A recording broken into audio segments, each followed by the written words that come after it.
All right. Hello, everyone. It's Amy. Amy D. McKnight. You can find me on Instagram at amydmcknight.com. And here, it's Amy D. McKnight or my website, wefreestyle.com. And today I'm coming to you to give you another quick tip on how to get the most out of your loom. And this was actually a special request that I had after I did the video series last week on how to use a warping board and to do a direct warp with a warping board, which is helpful if you want to do a longer warp but you have a limited amount of space. So some of you may have looms like the Ashford Rigid heddle looms that have the warping board holes or holes for the warping board drilled into the bottom of the loom. I think Kromski also has that option. And so I was asked, well, can you do that if you have that type of warping board? Or how do you do that? Someone mentioned that they had that type of loom and they were wondering if that was a possibility. And I wanted to say, yes, indeed, it is a possibility. You can indeed use the built-in warping board on the bottom of your loom to be able to do a direct warp to avoid having to know how to do an indirect warp. These looms were made so that you can wind a warp indirectly and then go through that process and thread your heddles. But I know that some people find that a little bit daunting, they find that a little bit intimidating, and so that's why I'm doing this video today. So that if you do have one of these, really, I think it's like so cool to have the warping board built in to the bottom of the loom, how you can make the most of that. So out the box, the looms do not come with these warping pegs. You do need to purchase warping pegs, and you can do that wherever you got your loom. They're going to have warping pegs that you can get. So just get yourself a set of warping pegs. There are 14 that come in the package. I think it's like $12 or $14 for a package. No, it's more than that. I think it's maybe 20 something dollars. I don't know. I'm not looking at the price right now. But anyway, you get the warping pegs to go with your loom, and then you're going to be able to do this magic. So let me show you let me tell you about the setup that I have right here. I have my loom. This is a 16-inch rigid heddle loom. It's turned upside down, and I have put in the warping pegs. So they come like this individually, and you just kind of pop them in. And some of them get in a little bit snugger than others, but they're made to go in and out, so you can take them out when you're done using the warping peg. Next up, I'm using these Jorgensen's clamps. I think they're called clamps.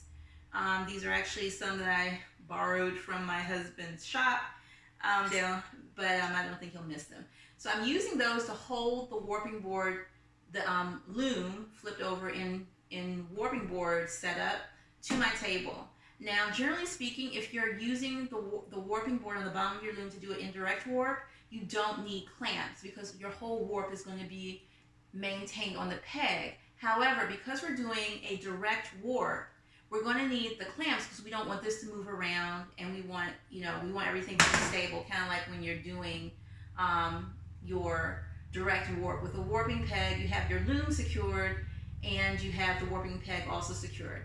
Well, what we're actually just going to be securing is the warping board, and we're also going to be using, you can use your warping peg that comes with the loom. You can use this, or you can just use some clamps. I'm just using a clamp because I want no chance of it popping off doing like this. You can do the whole length or width of your warp in this fashion. I'm just going to be doing about a 12-inch section of the loom. It's centered in the middle of the loom.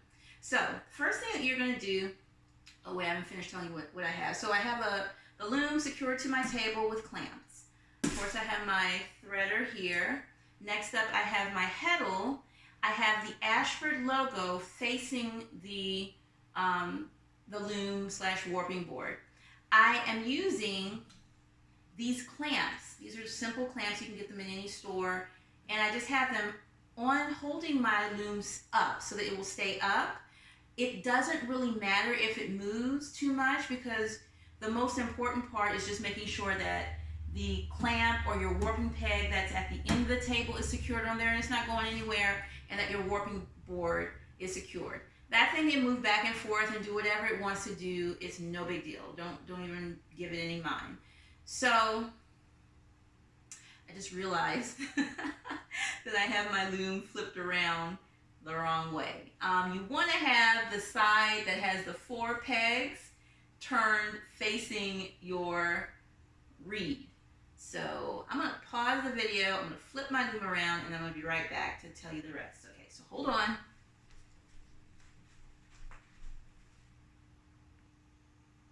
Alrighty, now that I have my loom flipped around the way that it's supposed to be, with the 4 pegs facing this way, let me tell you the rest. Alright, so next thing you're going to need, you need a piece of string. This is going to be your guide that you've already pre-measured to know the length that you want your warp to be. You will already have done the math, and so yeah, just do the math, and then you're just going to have your piece of string measured. What you're going to do is you're going to, I usually start my string, don't worry, no biggie.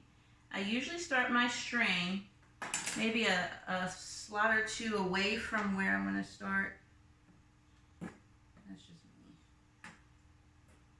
I don't want to accidentally, if I'm going to be using it for more than one loom or more than one warp, I don't want to accidentally cut it, so I do that. So I'm just going to make a little loop so I can attach it to this clamp or your warping peg. Next thing you're going to do is you're going to start to figure out your path. So the reason why I turned it is because you want to use these pegs. You're going to start wrapping around one of the ones in the middle so that it's kind of sort of centered.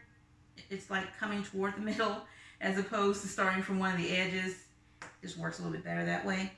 Next, you're just going to start winding and try to figure out what you need to do in order to get, that works, in order to get to use up your string.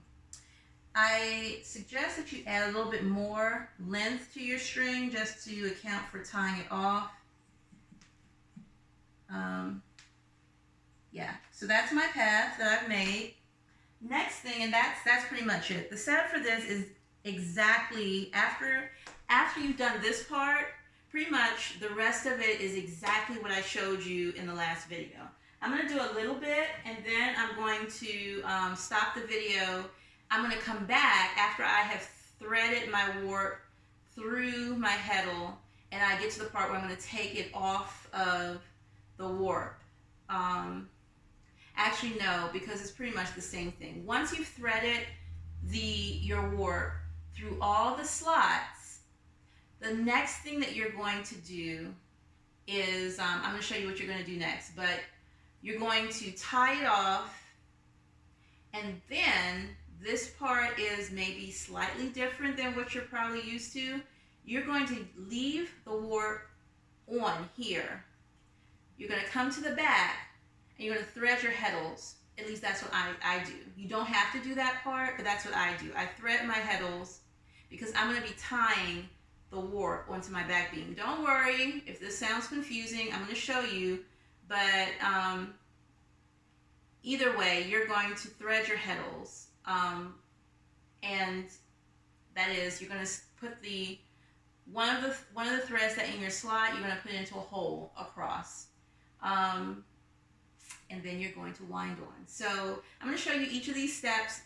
It's much easier than it probably sounds, or you're thinking, this is crazy, but it works, and it's pretty nice for those of you who love the idea of doing a longer warp without having to stretch your warp across your entire house, but you are not super confident about doing the indirect method of warping. This hybrid method will allow you to use the warping board that comes with your loom, or if you have if you're in the market, you're trying to decide, and you're thinking about wanting to do things that are longer, it will give you the confidence of getting a loom that has a warping board built in, knowing that you don't have to off the bat learn how to do an indirect warp in order to be able to use it.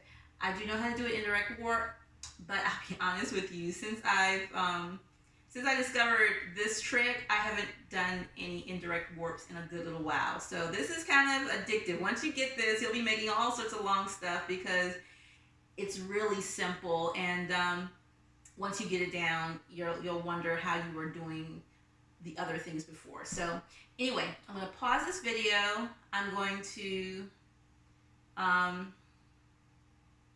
refer you to the other videos that I did showing you how to thread the warp, and I think it's the first video of that series on hybrid warping.